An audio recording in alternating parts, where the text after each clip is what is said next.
주의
조롱하고 또 그런 쪽을 비난하며 우리가 따를 그 길에 손가락질할 때가 많은 것 같습니다. 하지만 아버지, 그 흔적은 무한하고 영생하고 거룩한 것임을 우리가 알기 때문에 주여 우리가 담대히 그 길을 따라가길 원합니다. 역사해 주십시오.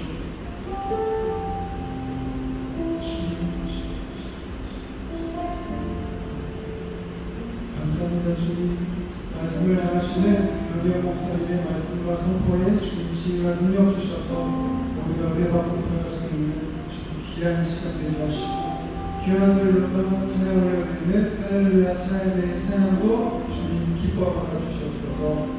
모든 말씀 사서 역사하시는 예수 그리스도의 이름으로 기도드렸습니다. 아멘. 예수의 주님께 여러 박수를 드립니다.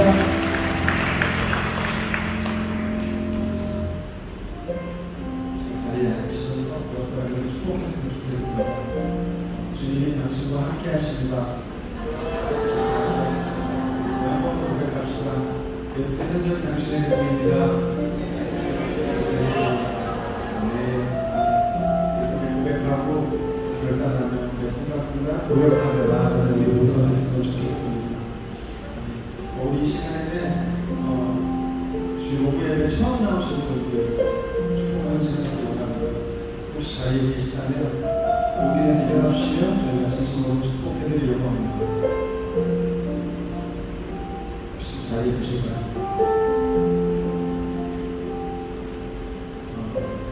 네, 알겠습니다. 이 시간에는 준비한 내용을 하나님께 올려드리는 시간 갖도록 하겠습니다.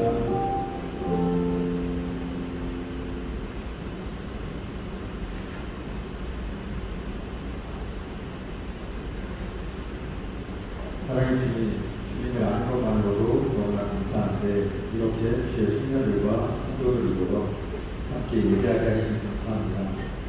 주신 분도 주님이시고 가져가신 분도 주님이시니 주신 것에 감사하게 하시고 걸어가신 대로 감사할 수 있는 모두가 되기를 소망합니다.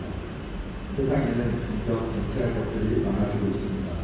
그것들에 절대 마음 뺏기지 않게 하시고 주님 안에서 마음 지키고 제가 주님 말씀에 귀 기울이고 도움이 필요한 이들의 음성에 귀 기울이게 하시고 먼저 숨기는 마음 주시고 서로 응원하는 주의 손을 이루기를 간절히 소망합니다. 헛된 것을 지키기 위해 떼지 않게 하시고 점점 어지러워진 세상에서 믿음 지키는 것에 최선을 다하는 성도들과 청년들 이루기를 간절히 소망합니다. 이러한 우리의 모습 가운데 하나님의 행상을 각자의 삶 가운데 보이게 하시고 그 모습을 통해 많은 이들이 여호와께 돌아오는 놀라운 역사가 일어나고 있습니다. 이 모든 것에 감사함으로 이 시간 헌금을 드립니다. 드릴 때 아쉬움 없게 하시고 드릴 때 감사한 마음이 있기를 원합니다. 감사합니다. 이 모든 말씀 예수 그리스도의 이름으로 사랑하고 기도드립니다.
8월 둘째 주 주일 오브입의 대학 청년대교구 광고 드리겠습니다. 대학 청년대교구 휴인 하모니 국내외 해외 선교가 오늘 8월 13일부터 20일까지 진행됩니다. 해외 선교팀의 사역과 선교 일정을 위해서 함께 꼭 중보기도 해주시길 바랍니다. 2023년 침례식이 8월 20일 주일 오후 5시 하원이 공원에서 있습니다. 저희 청년부에서도 침례를 받는 청년들이 있습니다. 예수 그리스도의 증인으로 다시 태어나는 날에 함께 오셔서 많이 축복해 주시고 축하해 주시면 좋을 것 같습니다. 2023년 하반기 새학기 새 출발을 위한 인파워먼트 기도회가 8월 27일 주일 오후 3시에 있습니다. 꼭 참석하셔서 서로를 위해 중보하고 함께 격려하는 시간 되기를 소망합니다. 오늘 오후 예배에 참석한 청년들 중 대학청년대교구 구역에 소속하길 원하시는 지체들은 새가족팀에게 문의해 주시길 바랍니다. 이상으로 보고 마치겠습니다.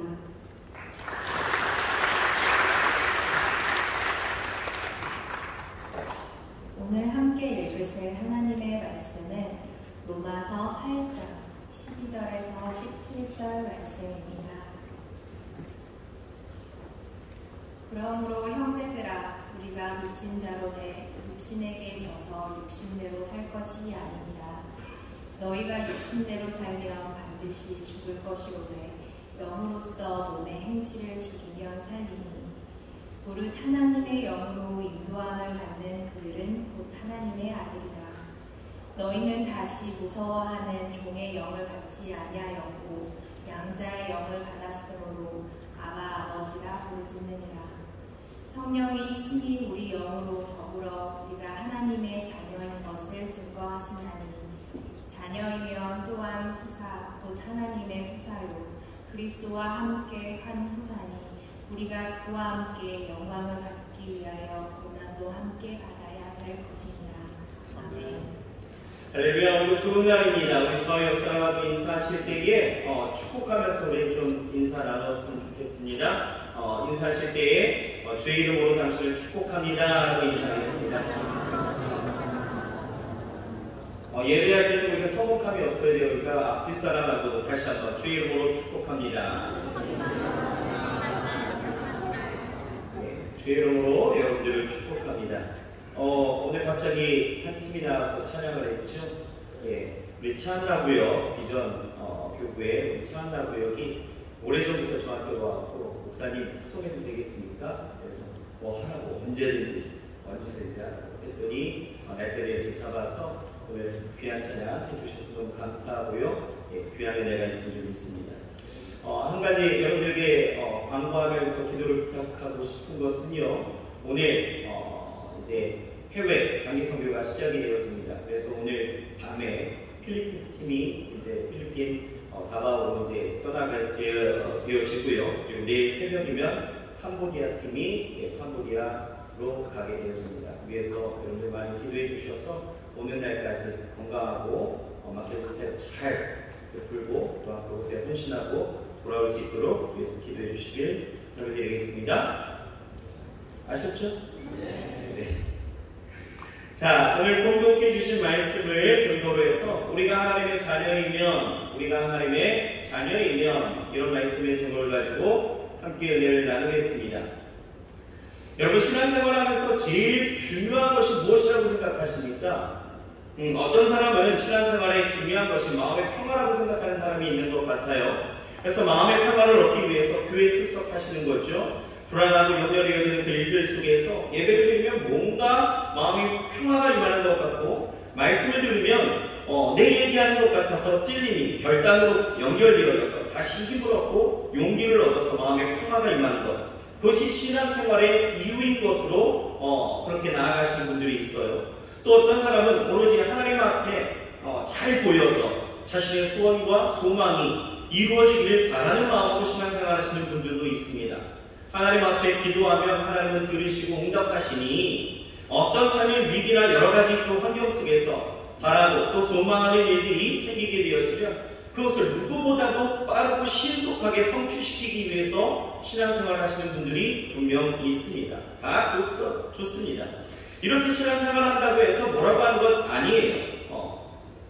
하지만 우리가 좀 생각해야 되는 것은 바로 무엇이냐? 우리가 신앙의 출발점은 분명히 알고 가야 된다는 것입니다. 신앙의 출발점을 우리가 알지 못하면 우리가 첫 단추부터 잘못 채운 것처럼 신앙생활을 다르게 오해해서 착각해서 신앙생활을 하다가 실패하고 낙심하고 또 그 안에서 쓰러지고 넘어지는 사람들이 얼마든지 있다는 것이죠. 그래서 이 출발점을 알고 신앙생활이 충분히 변화되어지면서 우리가 그렇게 나아가는 것 중요하다는 거죠.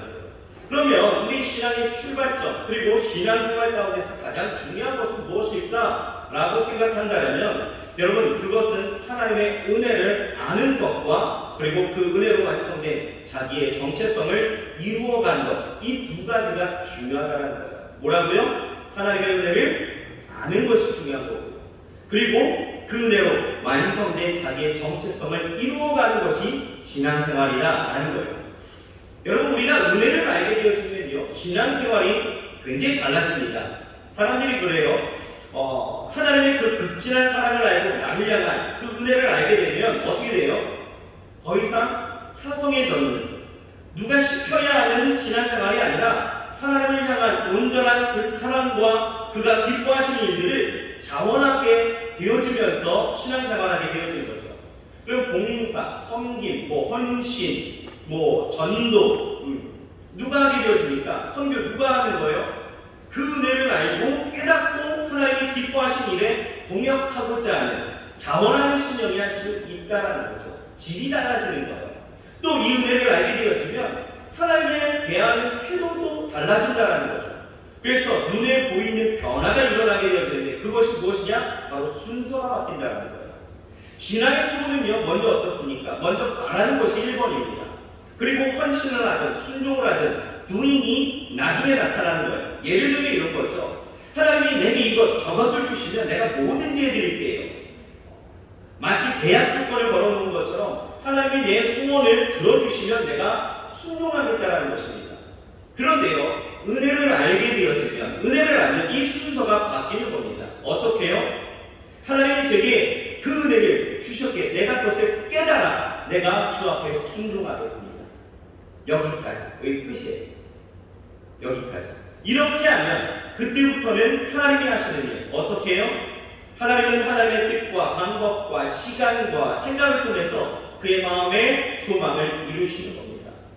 이렇게 은혜를 아는 것이 굉장히 중요한데 그런데 하나 더 중요한 것은요. 우리의 그 신앙생활은 은혜로 완성된 자기의 정체성이 있어야 된다는 것입니다. 다른 말로 하면 그리스도 안에 있는 나의 정체성을 이야기하는데요. 내가 거듭남으로 그리스도 안에서 죄에 대해서 죽고 그리스도와 함께 살게 되어지면 내 안에 새로운 정체성이 생기게 되어지는데 그것이 무엇이냐? 세 가지가 생기는 거예요. 첫 번째는 무엇입니까? 아들이에요. 두 번째는 신부입니다. 그리고 세 번째는 그리스도의 몸이에요. 이 세 가지의 정체성을 이루면서 가는 것이 우리 신앙생활인 거예요. 첫 번째가 뭐라고요? 아들. 두 번째는 신부. 세 번째는 그리스도의 몸이라는 거예요. 자, 우리가 거듭나면 아들의 정체성을 갖게 되어지는데 이 아들의 정체성은 내가 뭘 해야 되는 것이 아니에요. 죄의 종료를 타던 내가 그리스도를 믿어서 거듭나면 하나님의 자녀로 다시 태어나면서 하나님이 나를 자녀로 부르시는 것입니다. 그러면서 나는 하나님을 아빠, 아버지로 부르게 되는 거죠.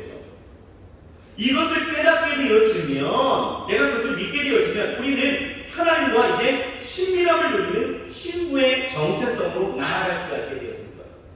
신랑 되신 예수님과 신부된 교회가 그리고 그 신부된 우리가 갖게 되어진 그 사랑의 교제 그 어떤 것으로도 끊을 수 없는 그것이 설령 죽음이라 할지라도 갈라놓을 수 없는 그 사랑으로 친밀함을 누리는 그 신부의 정체성을 이루게 되어지는 거죠. 그리고 하나님과 그 친밀한 관계가 되어지면 그분의 음성을 들을 수 있기에 하나님이 내 삶에 원하시는 것이 무엇인지를 알게 되고 그래서 나는 그리스도의 몸의 일부로서 자신의 사명을 깨닫게 되는데 그리스도의 몸으로서의 그때부터 우리는 정체성을 갖게 되어집니다. 아들, 신부, 그리스도의 몸. 이것은요, 그 어느 하나가 이렇게 특정적으로 확 드러나고 이런 건 아니에요. 골고루 발달되어야 돼요. 그런데 특히 이 아들의 은혜, 이 아들의 정체성이라는 것은 이 하나님의 은혜라는 것과 아주 밀접한 관계가 있기 때문에 이 정체성으로 우리는 신앙생활을 온전히 시작하고 이루며 나아갈 수 있어야 된다는 것입니다. 그래서 오늘 15절을 봤더니요, 우리에게 아주 중요한 선언이 하나 나오게 되어져요. 자, 15절 우리 같이 한번 읽어보겠습니다. 시작. 너희는 다시 무소하는 종의 영을 받지 아니하였고 양자의 영을 받았으므로 아빠, 아버지라. 우리가 예수 그리스도를 영접하기 이전의 상태가 뭐예요? 무소하는 종의 영을 받았다는 겁니다. 여기서 무소한다는 것은 두려움을 표현하는, 두려움으로 이끄는, 이렇게 해석되어질 거예요. 다시 말해서 우리는 이전에 죄의 종로로 타여서 늘 불안과 공포심, 자신의 행동에 인해서 심판이 초래되어지지는 않을까 하는 그런 노심초사하면서 그것이 늘 우리 안에 있었다라는 거죠. 그러니 로마서 8장 6절에서 8절 말씀 보면 이렇게 나와 있습니다.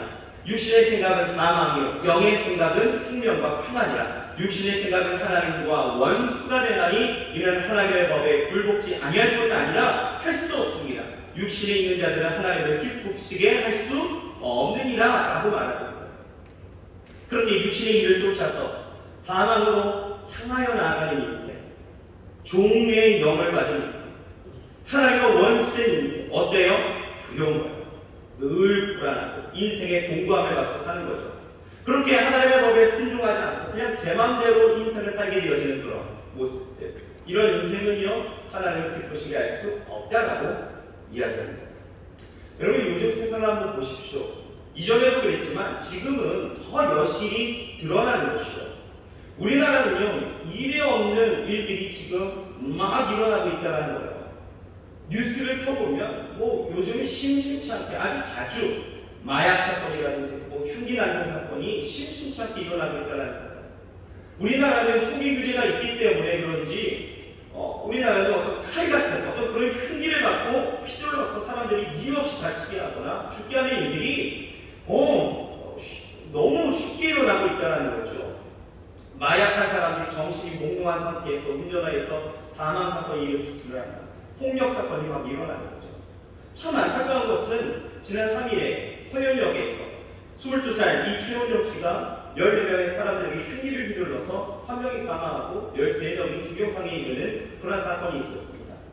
이 사건 이후로 참 이상하게 사회가 흔들리고 있는 것이 예고범죄가 막 일어나기 시작하는 거예요. SNS에 막 뜨는 거죠. 내일 내가 몇 시 몇 분에 어디에 찾아가서 누구를 내가 죽여버릴 거야. 막 이런 예고범죄가 막 일어나는 거죠. 그러면서 사회를 골고루 몰아가고 있다는 거예요.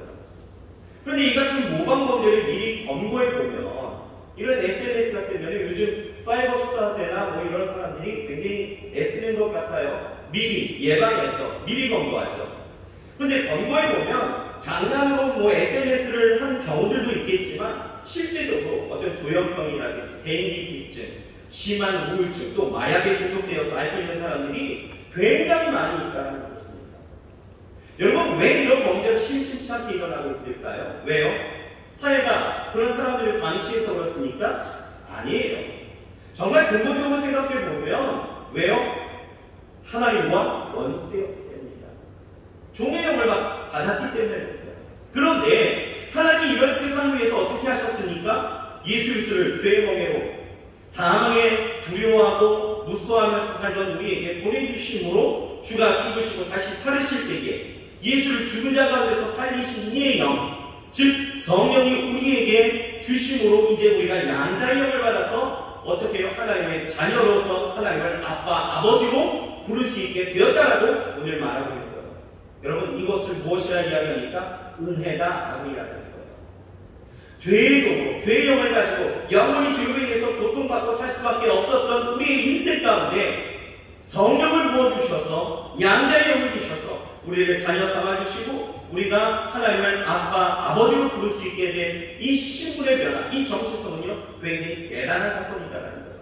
그런데 우리가 오해할 수 있는 것들 중에 하나가 뭐냐면 이 양자의 영이라고 하는 것, 이 양자의 영이라고 하니까 우리가 생각하는 신자의 대체자인 양자로 생각하는 경우들도 있겠지만 여기서 양자라는 것은 그런 것이 아닙니다.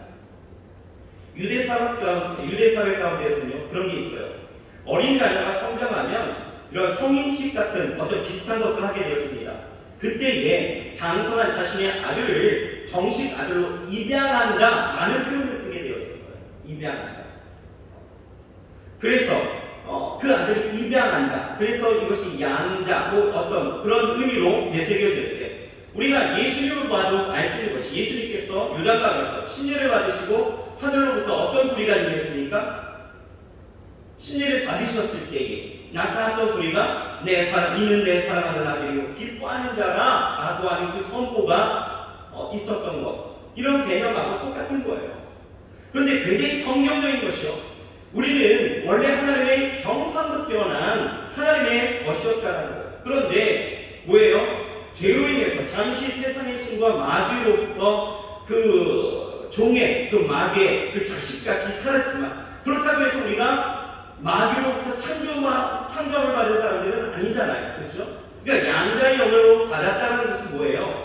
하나님으로부터 우리가 나왔지만, 창조되었지만 우리가 잠시 죄의 종에 머물러 그렇게 마귀의 종노릇하며 살아왔던 그 인생 가운데 예수 그리스도를 통해서 우리를 다시 하나님의 자녀로서 삼아주신 것. 그래서 양자의 영 이렇게 얘기합니다. 이해가 되십니까? 아무튼 이렇게 우리가 하나님의 은혜로 자녀가 되었을 때에 우리가 하나님의 정체성, 하나님의 자녀로서의 그 정체성을 갖게 되어졌을 때에 오늘 본문은요 우리에게 어떤 일들이 일어나는지에 대해서 분명하게 말씀하고 있다는 거예요. 오늘 이것을 우리가 함께 좀 나누고 싶은데요. 자, 여러분들은 하나님의 자녀이십니까? 자녀이십니까? 자, 여러분들 아멘 하셨어요. 자, 아멘 하신 거에 이제 집중하셔서 한번 내가 그러면 누릴 수 있는, 내가 하나님의 자녀가 되었을 때에 어떤 일들이 일어나는지를 한번 생각해 보십시오. 자, 첫 번째는요, 우리가 하나님의 자녀가 되었으면 성령의 인도함을 받는다라고 성경은 기록하고 있습니다. 자, 14절을 우리가 같이 한번 읽어볼까요? 14절 시작. 무릇 하나님의 영으로 인도함을 받는 사람은 곧 하나님의 아들이다. 이 말씀을 거꾸로 읽으면 이런 거죠. 하나님의 아들은 어떤 사람이다?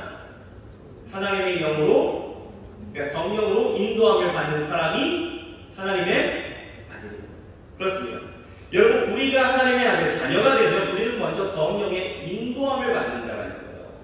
인도를 받는다는 것은 그의 도우심 아래 살아간다는 뜻이거든요.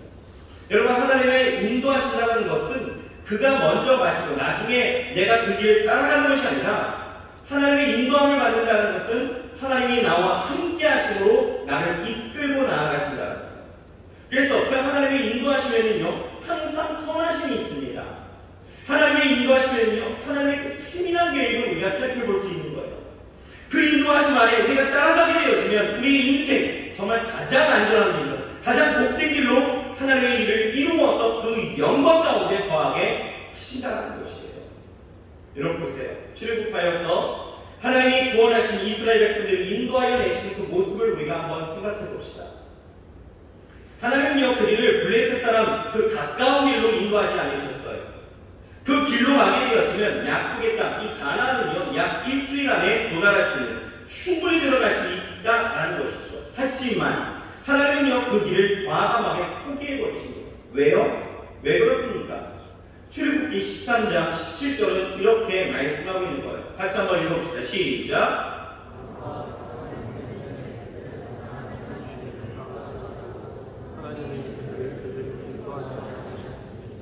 이는 하나님이 말씀하시기를 이 백성이 전쟁을 보면 뒤쳐 애국으로 돌아갈까 하셨습니다. 여러분, 하나님은요 구원받은 이스라엘 백성들이 전쟁의 그 위협 가운데 다시 애국으로 돌아갈까?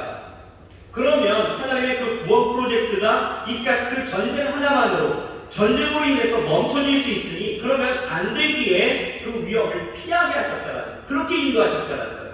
그러면서 인도하시는 하나님을 경험하게 했다라는 거죠. 그래서 하나님은요 그들을 어디로 이끌어 가셨어요? 광야로 이끌어 가셨다는 거예요. 광야, 아무것도 없는, 하지만 밤의 추위야 낮엔 뜨거워 온갖 그 맹독의 짐승이 있는 그곳으로 인도하셨다는 거예요. 이상하지 않아요? 그럼 말이 안 되는 거 아닙니까? 더 큰 위험이 있는 거잖아요. 하지만 보세요. 하나님은요 광야라는 특별한 장소에서 특별한 계획을 가지고 계셨던 것이 이스라엘에게 하나님의 그 선하심과 자비하심, 그리고 그들을 이끌어낸 전능하신 하나님과의 그 친밀한 교제를 나누길 원하셨다는 거예요. 어디에서? 그 특별한 장소, 광야 안에서. 그 친밀함을 갖게 하는데 밤에 되는 것에 하나님은 또 어떻게 일하셨습니까? 밤에는 불기둥으로, 낮에는 구름기둥으로 안전하게 보호하셨다는 거예요. 그들을 먹이시고 입히시고 마시우시고 또 거하게 하시면서 그들의 상함을 허락지 아니하셨다는 거예요.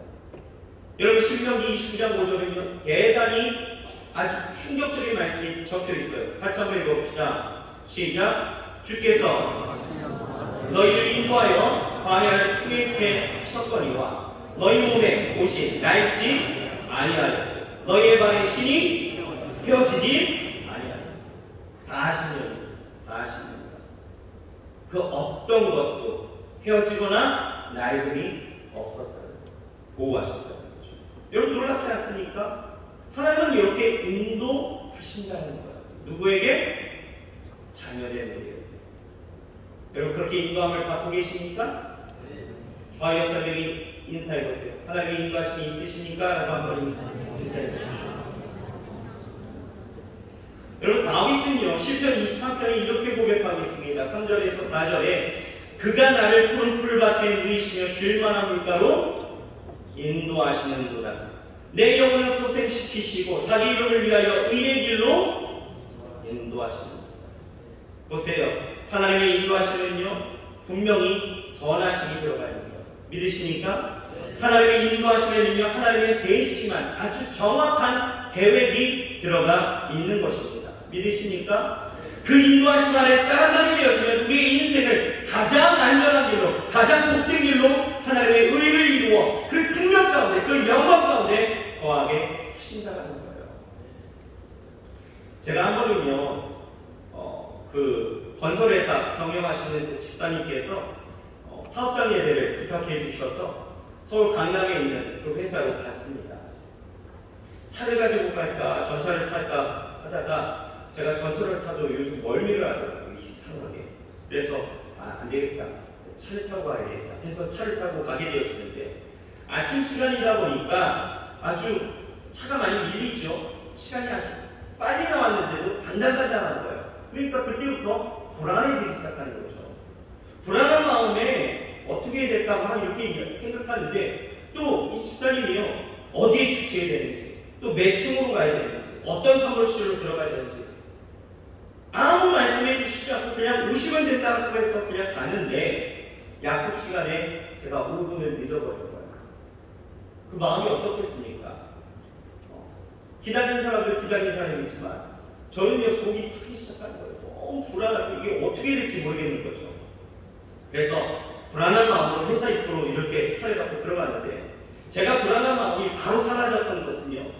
제 차가 도착하니까요. 어느 분이 목사님이시죠? 이러는 거예요. 그러면서 다른 분에게 발레 파킹을 부탁하시더라고요.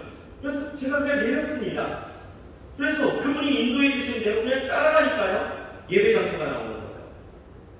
그제서야 마음이 안정되는 거죠. 어떻게, 어디로 가야 할지 몰랐던 제가 그분이 인도해 주시는 대로 그냥 가니까 잘 도착할 수 있었고 예배도 잘 드릴 수 있었다는 거예요.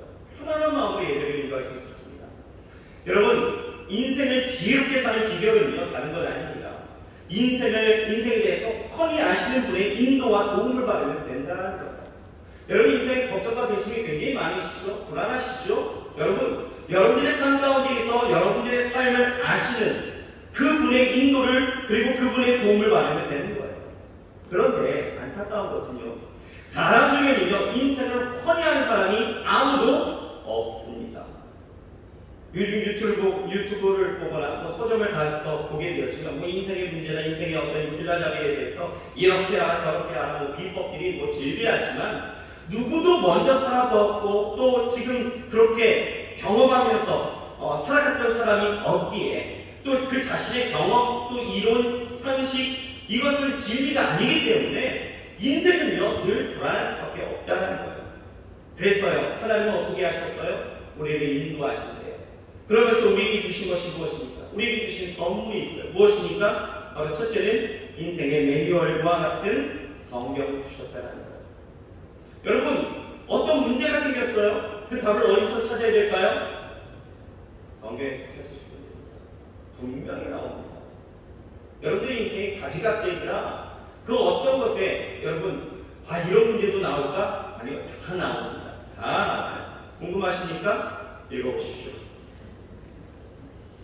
그리고 그것도 부족하니까요, 하나님은 어떻게 하셔요? 하나님이 친히 영으로 우리에게 오셔서 우리를 인도해 주시고 우리를 도와주신다는 거예요. 그러니 여러분, 말씀 가운데 거하고 성령의 그 인도함을 받는 그런 인생이 하나님을 보실 때는 가장 지혜롭고 아름다운 인생이고요, 하나님 앞에서 성공적인 인생인 것입니다. 보세요. 사무엘 때에요, 이스라엘이면 태평성대를 누렸습니다. 그 전까지만 해도 이 블레셋이라는 나라에 굉장히 수차례 공격을 받게 되어지고 이 백성들은 나날이 고달픈 인생을 살았다는 거예요. 그런데요, 사무엘이 통치하면서 완전히 달라졌죠. 태평성대를 누렸습니다. 비결이 어디에 있었을까? 사무엘상 7장 31절에 봤더니 이렇게 나와 있더라고요. 같이 한번 읽어볼까요? 7장 13절입니다. 시작. 이에 블레셋 사람들이 굴복하여 다시는 이스라엘 지역 안에 들어오지 못하였으며 여호와의 손이 사무엘이 사는 날 동안에 블레셋 사람을 뭐가요? 여기서 여호와의 손이라고 이야기하는 것은 성령, 하나님의 손을 이야기하고 있다. 성령께서 사무엘이 사는 날 동안 블레셋을 막아줬다는 거죠. 성령님은요, 믿는 우리와 함께 하십니다. 우리의 연약함을 도와주시길 원하신다는 거예요. 그렇다면 우리는 성령의 도움을 받기 위해서 우리는 무엇을 해야 될까? 무엇을 해야 되겠습니까? 가장 먼저는 자녀의 정체성을 가져야 되겠죠. 자녀가 되는 것입니다. 그리고요, 우리가 해야 될 것이 있어요. 뭐예요? 기도해야 합니다. 누가복음 11장 13절을 보면 이렇게 나와 있거든요. 너희가 악할지라도 좋은 것을 자식에게 줄 줄 알거든 하물며 너희 하늘 아버지께서 구하는 자에게 성령을 주시지 않겠느냐 하십니다. 아멘이신가요? 하나님은요, 구하는 자에게 무엇을 주셔요? 성령을 주시는 거예요. 자녀된 우리에게 성령이 오셔서 인도할 수 있고 도우시면 우리의 인생을 충분히 행복할 수 있는 것입니다. 여러분, 자녀의 정체성을 가지십시오. 아멘? 자녀가 되면 성령이 여러분들을 인도하실 거예요. 여러분, 그것을 날마다 경험하면서 나아가시길 주의 이름으로 축원합니다. 두 번째는요, 우리가 자녀가 되어지면 우리는 하나님께 기도할 수 있는 거예요. 자, 15절을 봤더니요, 우리가요, 양자의 영을 받았다고 합니다. 양자의 영을 받은 우리는 하나님을 뭐라고 부를 수 있어요? 아빠, 아버지라고 부를 수 있는 거예요. 하나님을 아빠라고 부를 수 있는 것은 하나님과의 친밀감을 이야기하는 거예요. 또 부르시셨다는 것은요, 간절하게 도움을 구한다는 거예요. 기도할 수 있다는 거예요. 그러니까 양자의 영을 받은 자녀들은 어떤 사람들? 기도할 수 있는 사람들. 기도할 수 있다는 거예요. 기도를 받으신다는 거예요. 그런데 어떻게 해요? 오늘 본문을 보게 되어지면 아빠, 아버지가 부르짖느니라 라고 표현되어져 있는데, 이 말은 그냥 아이가 일반적으로 아빠라고 부르는 것은 아니에요. 이 상황은요, 아빠라고 하는 이 단어는요, 아주 다급한 상황에서 아빠라고 크게 급하게 부르는 것처럼 그렇게 하나님을 부른다는 것입니다. 여러분, 우리가 기도할 때 어떻게 해요? 아버지라고 고백하는 것처럼, 그렇게 부르짖는 것처럼 우리의 삶의 환경 가운데에서 나의 소리를 들으시는 그 아빠, 아버지에게 아빠! 하고 소리 지를 수 있는 그 혜택, 그 특권을 자녀된 자가 받았다는 거죠. 여러분, 그래서 그리스도인은요, 어린아이가 성품이 좋은 아빠에게 무엇을 요구하는 것처럼 그렇게 기도할 수 있어야 된다는 거예요. 다 들어주실 수 있는, 다 들어주시는 그 아빠, 그 아버지에게 기도할 수 있어야 됩니다. 저희 집 앞에는요, 717 편의점이 있습니다. 얼마 전까지만 해도, 애동이가 군대 가기 전까지만 해도, 제가 퇴근하면서 가끔 아내와 이 통화를 하다가 오늘 아빠 찬스 있으니까 나오세요 이렇게 이야기해요. 그러면 아내랑 애동이랑 에스더가 편의점으로 오는 거죠. 그럼 먹고 싶었던 거, 야식으로 그냥 먹을 거, 뭐 모조리 그냥 싹 훑어서 계산해버리는데 양이 어마어마한 거예요. 괜찮습니다. 그런데 이 아빠 찬스가요, 거듭되다 보니까 아이들이요, 야, 이건 너무한 거 아니야? 할 정도로 긁어오는 거예요.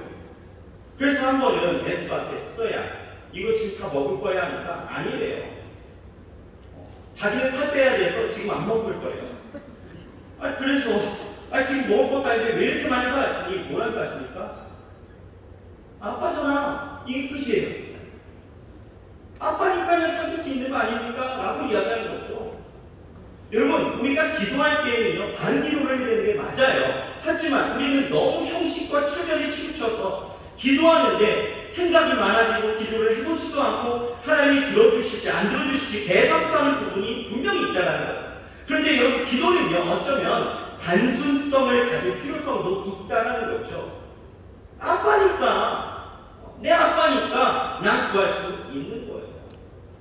여러분, 자녀된 그리스도인들에게는, 자녀된 자들에게는 분명 아빠 찬스가 있다는 거죠. 하나님이 아빠 대신이 가능한 겁니다. 불가능이 없는 거예요. 그래서 저는요, 아빠 찬스를 제법 많이 쓰는 편입니다. 이번 진부 선교를 할 때에도 이 대청 선교의 첫 시작이었잖아요. 그런데 다 아시겠지만 선교 전부터 비가 내리기 시작하는 거예요. 비가 엄청 오기 시작했죠. 그래서 기도했습니다. 아빠, 좀 이랬습니다. 이게 끝이에요. 그런데 정말 진부 선교나 또 대전 고성 선교 때 월요일 화요일에는요, 비가 오고 출발하는 수요일부터는 비가 멈췄다라는 거예요. 또 이 고성 선교를 하면서도요, 또 아빠 찬스를 썼습니다. 원래 우리가 가려고 했던 이 고성교회에서 선교 한 달 전쯤에 선교 한 달 남짓 남았을 때에 여러 가지 좀 상황이 있어서 선교가 불가능할 것 같다라는 이 소식을 듣게 되어진 거예요. 멘붕이 왔습니다. 멘붕이 왔어요. 한 달 남았는데 어떻게 하지? 이때 아빠 찬스를 썼잖아요. 아빠, 좀 이거였어요. 여기 안에 답한 게 있잖아요. 어떻게 해요? 어떻게 합니까? 가라고 해서 이제 다 준비하고, 다 선교 팀원들이 다 구성되어 있고, 다 해야 하는데, 이거 어떻게 하라는 거예요? 하나님의 뜻이 있으니, 이렇게 되어졌다라면, 그 뜻을 분명히 좀 보여주세요. 되도록이면, 고성 가까운 데로 보내주세요. 이 기도가, 좀! 여기 가져가 있었어요. 그러면서, 어떻게 합니까? 이것저것 선교지를 찾던 중에, 같은 이 고성에 저의 선배 목사님이 목회를 하고 계셨는데 갑작스런 이 심근경색으로 소천하셨습니다. 사모님하고는 제가 일면식이 없었고 연락처도 없고 그래서 연락을 못 드렸는데 이 소식을 선교가 이렇게 좀 어렵게 됐다라고 하는 이 소식을 제 친구 목사가 듣게 되어져서 이 사모님하고 저하고 연결해 준 거죠. 그래서 연락이 되었습니다.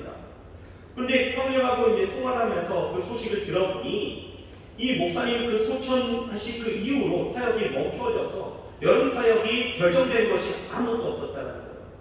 교회도 여러 가지 도움이 필요하고 그냥 지금은 어떻게 될지 몰라서 사모님도 어떻게 될지 몰라서 지금 그냥 기도만 하고 있었다는 거죠. 놀라운 사실 아닙니까? 그렇게 고성팀은요, 고성 순복음교회로 선교를 진행할 수가 있었다는 거예요. 그렇게 가보니까요, 정말 하나님이 이곳에 보내신 이유가 다 있었음을 깨닫는 시간이었습니다. 그저께 비가 많이 왔었잖아요. 태풍이 왔고 그래서 걱정이 되었고 고성순복의 사모님하고 좀 통화를 했습니다. 통화를 하는데 놀라운 것은요, 저희 선교팀이 다녀간 이후에 이 성경학교에 연성경학교에 왔던 그 아이들이 얼굴이 너무 밝아졌다는 거예요. 다른 교회에 갔거나 또 교회 안 나오는 친구들도 소식을 듣고 다시 나오기 시작했다는 것입니다. 그러면서 점차 교회가 다시 회복되어지고 있다는 그 소식을 저희에게 전해주었는데 하나님이 이래서 이렇구나. 아빠 찬스가 통인 거죠. 너무 감사한 거예요. 여러분, 아빠 찬스라는 것은 저희 아들 에녹이나 에스더에게만 있는 건 아니고요. 또 저에게만 있는 것도 아닙니다. 자녀된 여러분들에게 하나님을 아빠라 부르는 여러분들에게도 아빠 찬스는 언제든지 열려 있다라는 거예요. 그게 자녀된 자들, 자녀의 정체성을 갖고 있는 사람들에게 주신 은혜인 것이죠. 여러분 예전에 아이스크림 광고 중에 이런 광고에 카피가 있었습니다. 주어도 못 먹나 하는 게 있었어요. 제때 분들은 좀 아실 거예요. 그렇죠? 이수중 목사님 아시죠? 몰라요? 알 텐데. 저도 먹나 이런 게 있었어요. 여러분 아빠 찬스가 있음에도 저도 못 먹는다면 뭐예요? 그 뒤는 여러분들이 알아서 상상하시길 바랍니다. 여러분 우리는 기도할 수 있음에 그것이 하나님이 우리에게 주신 은혜인 줄 믿으시길 바랍니다. 마지막 셋째는요, 우리가 자녀가 되어지면 우리가 하나님의 후사가 되어진다는 거예요. 여러분 자녀들은요, 그 부모의 재산을 상속받을 후사가 되어집니다. 여러분 미국의 그 부동산 여왕이라고 이야기하는 리오나 헨슬리라는 여자가 있습니다.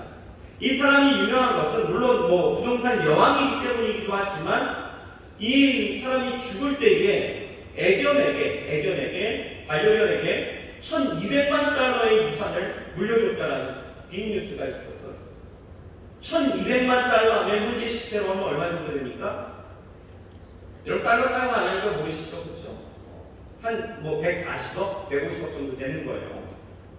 그런데 아이러니하게도 이분의 남동생이 있었고 또 손자가 2명이 있었는데 그들에게는 각각 1000만 달러씩 상속했다라는 거예요.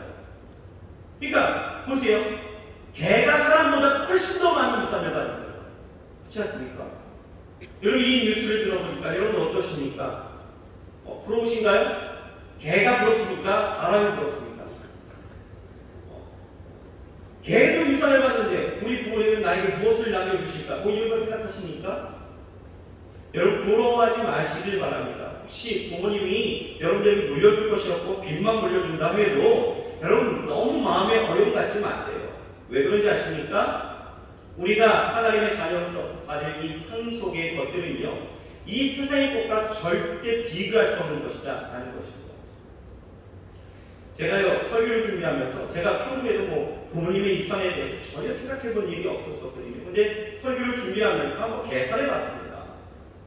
그냥 대략 저희 부모님이 집 한 채를 갖고 계시는데 빚은 없으십니다. 그러니까 집값이 뭐 예를 들어서 한 3억이다 라고 생각한다면 제가 형제거든요.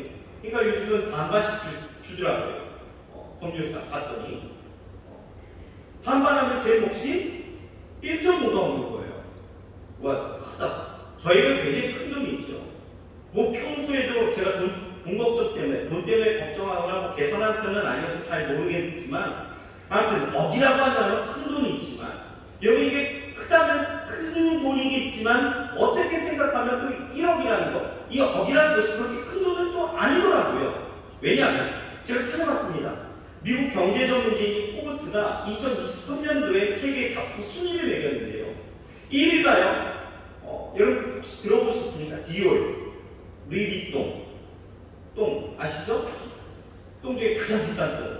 뭐 태그호이어, 뭐 이런 명품으로 유명한 LVMH 그룹의 베르나르 아르노라는 그 분이 계시대요. 이분의 재산이요 하나로 했더니 약 240조랍니다. 240조. 어마어마하죠. 240조. 평생 쓰고도 뭐 이거 어떻게 설명이 안 되는 거예요. 240조. 근데 생각해보세요. 그럼 이 사람의 상속자는 어떨까? 제가 1.5 받는 거는요, 이건 아무것도 아닌 거예요. 어마어마하지 않습니까? 여러분들, 부모님이 뭐 여러분들에게 빚만 남겨준다고 해서 여러분들 속상하십니까? 여러분, 그러지 마세요. 감사한 것이 있어요. 하나님이요, 우리를 자녀 삼아 주셨대 했잖아요. 그렇죠? 자녀 삼아 주시면서 우리를 그리스도와 함께 후사로, 상속자로 삼아 주셨다라는 우리 성경을 기록하고 있는 거예요. 자, 17절. 여러분들에게 아주 희망적인 말씀일 거예요. 자, 17절. 같이 한번 읽어볼까요? 시작.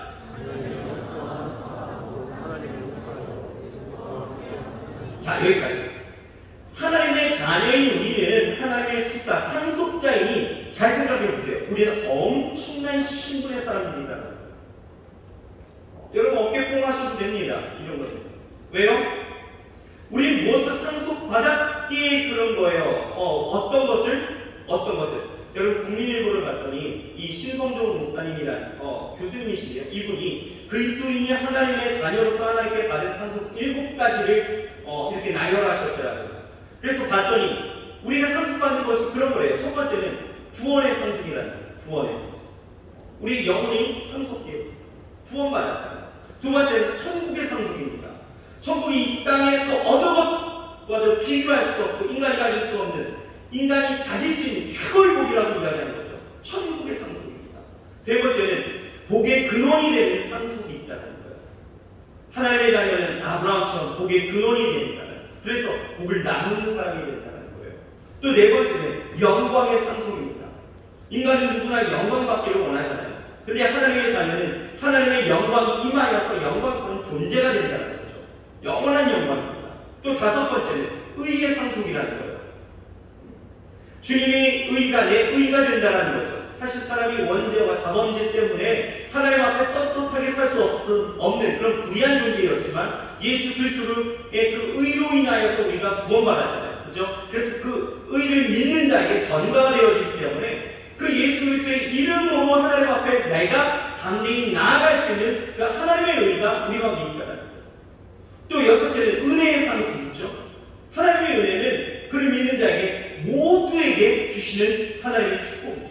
또 일곱 번째는 승리의 상속이라고 합니다. 하나님이 예수 그리스도를 통하여 십자가에서 승리하셨던 것처럼 우리의 인생 가운데서도 분명히 그렇게 승리하게끔 우리에게 그 상속을 주셨다. 여러분 하나님의 자녀가요 이렇게 받는 상속이 많아요. 여러분들이 지금 간단하게 우리가 이렇게 이야기하니까 아무것도 아닌 것처럼 생각되시니까 여러분 나중에 설교가 마치는데 집에 가셔서 한번 내가 받는 상속이 무엇인지를 곰곰이 한번 따져보십시오. 7가지. 여러분 이건 어떻게 말로 형용할 수가 없는 거예요. 여러분 세상의 물질이 아니어도 누릴 수 있는 어떤 권력이 아니어도 힘이 아니더라도 눈에 보이고 내 몸으로 체감할 수 있는 것들이 아니어도 우리는 충분히 하나님으로부터 받는 이 상속은요 우리 안에 놀라운 것들이 되어질 수 있다. 엄청난 선물이 되어진다는 거예요. 그런데 한 가지 여기서 우리가 주목해야 되는 것은 바로 무엇이냐? 여러분 특권이 있으면 의무도 있다는 거죠. 그렇죠? 우리가 이렇게 기도도 할 수 있고 또 성령이 인도하시는 것 같고 상속도 받는데 여러분 의무가 없다는 건 좀 이상한 거 아니겠어요? 그래서 17절 마지막 절을 봤더니 이렇게 이야기하는 거예요. 같이 한번 다시 한번 읽어봅시다. 시작! 자녀이면 또한 후사 곧 하나님의 후사요 그리스도와 함께한 후사니 우리가 그와 함께 영광받기 위해서 고난도 함께 여기서 여러분 우리가 무너지더라고요. 여기서 하나님의 자녀인 우리가 하나님의 상속자인데 그리스도와 함께 영광을 받기 위해서 뭐도 받아야 되느냐? 고난도 함께 받아야 된다는 거예요. 여러분 사람들이요 고난을 참 받는 것을 싫어하죠. 눈물 나고 힘겹고 견딜 수 없고 힘에 겨운 고난은 좋아할 사람이 누가 있습니까? 당연한 거겠죠. 하지만 여기서 말하는 고난은 좀 다른 의미라는 거예요. 여기서 말하는 고난은요 하나님을 위한 고난이다. 다시 말해서 믿음으로 살기 위해서 세상 것들을 포기해야만 합니다. 그리스도의 복음을 위해서 절제하고 희생해야 합니다. 주마다 우리 찬양했잖아요. 예수를 위해서 내가 어떻게 해요? 처절하게 몸부림치면서 나아가야 되는 그런 아픔과 그런 희생, 그 절제, 주의 나라를 이루기 위해서 그렇게 살아가야 돼. 내가 그 통치를 받기 위해서 당하게 되어진 그 고난을 함께 받을 때에 영광이 주어진다는 거예요. 그런데 그 영광을 여러분 우리가 어떻게 합니까? 포기합니다. 왜요? 고난이 있기 때문에. 여러분 너무나 이거 어리석은 일 아니겠습니까? 고난이 싫어서 영광을 포기하고 버리는 일이 있다는 것. 우리는 그래요. 그래서 어떻게 하든 세상과 하나님의 나라의 그 상속 두 가지를 다 가지려고 합니다. 그래서 두 가지를 다 가지려고 하다 보니 삶이 양방향이 되어버리는 거죠. 타협합니다. 합리화시켜버리는 거예요. 그래서 고난은 고난대로 피하고 싶은 거예요. 영광은 영광대로 얻으려고 하는 이런 불안한 모습들로 우리가 살아갈 때가 많이 있다는 거예요. 여러분, 중국의 고사성어 중에 엎질러진 물은 담을 수가 없다. 여러분 들어보셨죠? 엎질러진 물은 담을 수가 없습니다. 이 말의 배경이 있는데요. 주나라의 재상이었던 이 강태공 들어보셨죠? 이 강태공은요, 재상으로 발탁되기 이전에 아무 일도 하지 않고 창만 파고 그냥 낚시만 했던 이런 무능한 남편이었습니다. 한가한 시간에는 강에 나가고 낚시하면서요. 그렇게 살아가는데 웃긴 건 뭔지 아십니까? 낚시하는데 낚싯바늘이 없는 거예요. 그냥 우리가 담가놓는 거예요. 그래서 왜 그러냐 그랬더니 자기는 세월을 낳는데요. 그러니 여러분 집안 꼴이겠습니까? 집안 형편은요 그냥 말할 것도 없는 거죠. 강태공의 이 부인이요 집안 살림을 꾸려가는 건데 더 이상 참을 수 없는 지경이 이르게 되어지니까 그 아내가 남편을 버리고 도망가 버립니다. 그러다가 어느 날 이 강태공이요 그 자신의 지혜, 그 모든 것을 통해서 어떤 공력을 쌓게 되어지고 재상으로 등용하게 되어집니다. 많은 공을 세워서 재상이 되어질 거예요. 제후가 되어지면서 이제 부임왕의 그 행차 가운데 있을 때에 이게 웬일입니까? 떠나갔던 그 자기 아내가 온 거예요. 와서 그 무릎 앞에 머리를 조아리면서 다시 부인으로 받아줄 것을 요청하는 거죠. 이 모습을 봤던 이 강태공 뭐라고 이야기하는 줄 아십니까? 그리스도의 물을 땅에 쏟아버리면서 하는 말이 바로 그거예요. 엎질러진 물은 다시 주워 담을 수 없다라고 하면서 그 아내를 과감하게 버렸다는 거죠. 사실 이 강태공의 그 행위도 사실은 못 인정하겠지만 여러분 고난을 끝까지 함께하지 않았던 부인의 그 부인도 영광을 기대해서는 안 된다는 것을 우리에게 지금 이야기하고 있다는 거예요. 여러분 제가 하고 싶은 말은 뭐냐면 하나님의 자녀가 되었다고 해서 좋은 일만 생기는 것은 아니다라는 거예요. 고난도 반드시 있다는 거예요. 그런데 그 고난이 싫어서 상속을 포기한다면 여러분 이것은 얼마나 어리석은 일입니까? 고난이 싫어서 하나님의 아들로서의 정체성을 버려버리고 살아간다면 이게 얼마나 어리석은 일이었습니까? 여러분 반드시 우리가 좀 기억하고 싶은 것은요 로마서 8장 18절 말씀입니다. 이 말씀 마지막으로 우리가 같이 읽고 우리가 말씀을 마칠 거예요. 같이 한번 읽어볼까요? 시작! 생각컨대 현재의 고난은 장차 우리에게 나타날 영광과 깊이 비교할 수 여러분 힘드신가요? 어려우십니까? 여러분 우리에게 나타난 그 영광을 좀 생각해 보세요. 지금 나에게 없는 것에 주목하지 마시고요. 내가 장차 받을 그 상속되어질 그리고 지금 현재 이루어지는 그 하나님의 인도하심과 하나님의 내 기도의 들으심과 그리고 내게 상속해 주실 그 모든 것들을 좀 생각해 보라는 거예요. 생각해보고 좀 행동하십시오. 생각하면 여러분 우리는 좋게 이 상황 가운데에서도 능히 이길 수 있는 힘이 생기게 되어질 줄 믿습니다. 자녀로서의 정체성 절대로 잊어버리지 마시고 항상 자녀로서 온전히 살아나아갈 수 있는 저와 여러분들이 되어야 할 줄 믿습니다. 기도하겠습니다. 하나님 감사합니다. 우리를 자녀 삼아 주셨습니다. 내가 무엇을 해서가 아니라 하나님이 나를 부르셨기에 종의 영에서 양자의 영을 우리에게 주시고 아빠, 아버지라 부를 수 있게 하시고 또한 나를 자녀 삼아 주시며 상속권자로 주께서 우리를 부르셨으니 하나님 이 은혜를 우리가 어찌 말로 다할 수 있겠습니까? 하나님 이 은혜를 우리에게 주셨음에 우리가 세상에 다가오는 여러 가지 고난으로 인하여 하나님 이것을 포기할 수 있겠습니까? 하나님 자녀의 정체성 절대로 잃어버리지 않게 하시고 온전히 하나님의 주신 이 은혜대로 우리가 온전히 살아낼 수 있도록 주여 역사하여 주셔서 양자의 영을 받았다라면 이제는 옛것의 모든 것들을 다 떨쳐버리고 이제는 아버지의 그 권세 아래 그리고 아버지의 말씀 안에서 우리가 온전히 살아내야 될 줄 믿사오니 자녀이면 자녀답게 자녀이면 이제는 하나님의 은혜 가운데 온전히 살아나아갈 수 있도록 역사하여 주시옵소서. 예수님의 이름으로 감사하며 간절히 기도드렸사옵나이다. 오늘 이 시간 같이 기도하겠습니다. 제가 코가 좀 맹맹해서 죄송해요. 집중이 잘 안 되셨겠지만 오늘 기도하는 시간만큼 좀 더 집중해서 우리가 기도했으면 좋겠습니다. 하나님 우리를 자녀 삼아주셨어요. 그런데요, 이걸 우리는 너무 놓치고 살아갑니다. 그냥 말로는 내가 자녀이라고 이야기하지만 정말 내가 자녀답게 내가 살아가고 있는지를 보면 내가 그것을 믿고 있는지 안 믿고 있는지가 나타나는 거죠.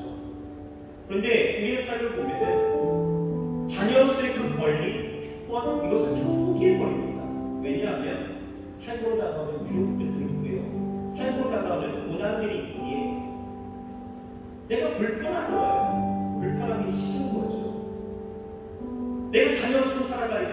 거룩하게 살아가야 돼. 믿은 대로 살아가야 된다는 것이 너무 불편하니까, 어려우니까 그냥 다 포기해버려요. 여러분, 이것만큼 어리석은 일이 어디 있겠습니까? 인도하심이 있대요. 성령이 우리를 도우신대요. 우리가 기도하면 들으신대요. 아빠 찬스 얼마든지 들어주시겠다라는 거예요. 그런데 왜 이것을 포기하십니까? 상속 주시겠대요. 약속입니다. 근데 포기해버려요. 여러분, 고난에 어려움이 있으십니까? 예수 믿는 것 때문에 여러분 거룩하게 살아가는 것이 어려우십니까? 여러분 좀 몸부림쳐 보세요. 오늘 이 시간에 기도합시다. 하나님, 내가 자녀로서의 정체성을 갖고 살아가게 하시옵소서. 이 정체성을 절대 잃어버리지 않게 하시옵소서. 자녀로서 자녀답게 살아가게 하시옵소서. 하나님, 나를 인도하여 주시옵소서. 하나님, 나에게 양자의 영을 더하여 주셨사오니, 자녀 삼아 주셨사오니, 나의 기도, 나의 부르짖음을 들어주시옵소서. 하나님, 내가 하나님의 상속권자고 이 세상의 그 어떤 것이 내 눈에 만족함이 없게 하시고 오직 하나님으로만, 그 은혜로만 내가 만족하며 살게 하여 주옵소서. 우리 말씀을 기억하시면서 우리 주여 세 번 부르시고 통성으로 기도하면서 나아가십시다. 주여, 주여, 주여.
주님의 자녀 삼아주시네 감사합니다.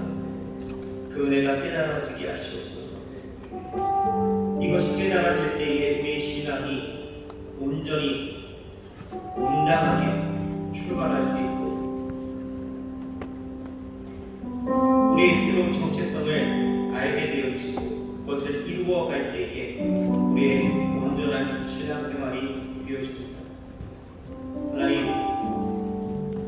하나님 안에서 새롭게 되어진 자녀로서 신부로서 그리스도의 몸으로서 이 정체성을 우리가 깨닫게 하사 특별히 하나님 우리가 자녀로서의 이 정체성을 절대로 잃어버리거나 포기하지 않게 주여 역사하여 주시옵소서.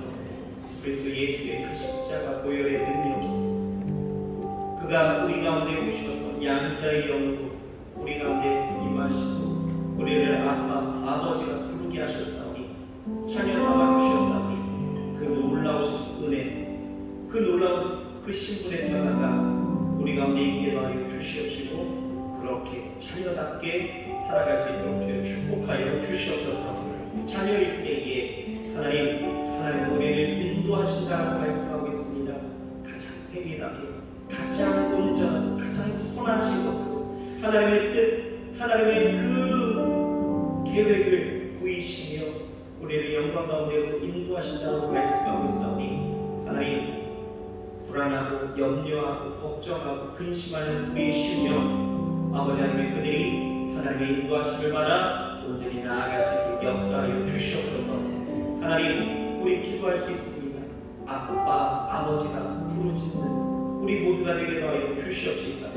하나님 정말 하나님 들으시고 응답하시는 자녀에게 가장 좋은 아빠로서 우리에게 가장 선하고 좋은 것을 주시는 그 하나님을 우리가 온전히 바라보며 기도할 수 있게 주여 역사하여 주시옵소서.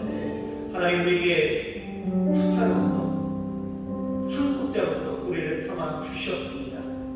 하나님 가장 좋은 것으로 우리에게 주신 그 은혜를 아버지 하나님이여 고난도 있어 그 고난으로 인하여 우리가 포기하지 않게 하여 주시옵시고 날마다 하나님의 나라를 위하여 그리고 그 하나님이 주신 축복을 향하여 그리고 자녀된 자로서의 그 온전한 모습을 가지고 이 땅 가운데에서 그렇게 살아갈 수 있도록 역사하여 주시옵소서. 아버지 하나님의 가슴에 손을 놓게 하는 모든 자들 자녀로서 아버지 앞에 구하였습니다. 구한과 원한다고 역사하신 줄 믿사오니 날마다 성령의 충만함을 더하여 주시고 하나님의 뜻을 알게 하시고 정말 삶에 나타나는 또 어떠한 결과까지도 믿음으로 하나님의 일하심을 온전히 깨닫고 순종하며 나아갈 수 있는 우리 모두가 되기도 하여 주옵시사. 하나님 그로 함께 하시옵소서. 아버지 그 삶을 주장하여 주시옵소서. 인도하여 주시옵소서. 하나님의 역사하심을 보여 주시옵소서. 아버지를 아프게 손놓고 기도하는 모든 자들도 하나님 함께하여 주시옵소서. 육체의 연약함 깨끗이 치유하여 주시옵시고 하나님 영혼의 그리고 우리의 마음의 아픔까지도 주여 다 다스려 주시옵소서. 아버지 하나님 이제 또 한 주간의 삶을 살아내야 합니다. 살아가는 모든 삶 속에 하나님의 은혜가 나타나게 하시고 날마다 하나님의 역사하심을 바라보며 살아갈 수 있도록 주여 축복하여 주시옵소서. 아버지 하나님의 귀한 예물 아버지 하나님 앞에 돌려드리길 소망합니다.